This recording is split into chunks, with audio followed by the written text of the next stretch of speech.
E hoje eu tô trazendo pra vocês um vídeo de sobrevivência nessa versão nova do Minecraft.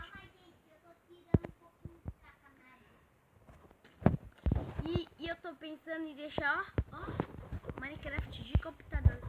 Eu pensei em deixar porque tem como... tá. E eu pensei hoje em deixar o Minecraft Pocket do computador, como tem deixar o clássico e o Pocket.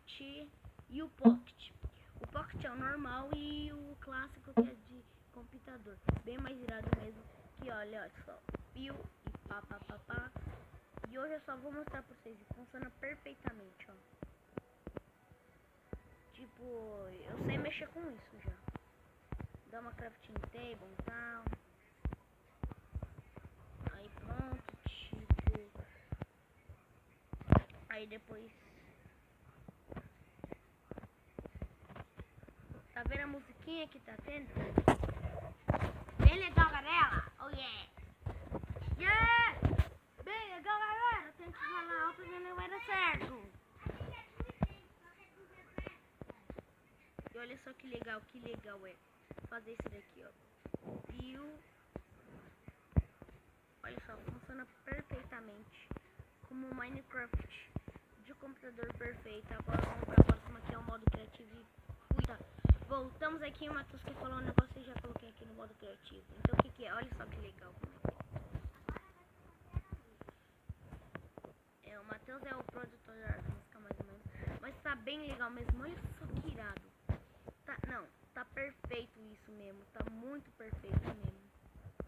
Que tem até aqui, ó. Ó que irado. Que bacana mesmo, tá? O troço. Vamos testar aqui.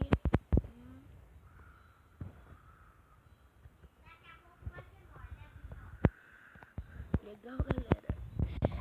Tipo, bem legal mesmo. Tô mostrando pra vocês aqui os troços bem legais, como é que fica.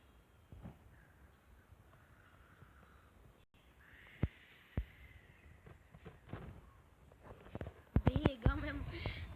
Nossa, galera, tá muito legal. Vou fazer mais uma vez, aí o vídeo acaba. Porque eu só tô mostrando como é que é o Minecraft de computador no Minecraft Pocket Edition. Como ia ser se tivesse no Minecraft Pocket Edition. Pronto, bem ligado. Mas galera, o vídeo vai ficar por aqui.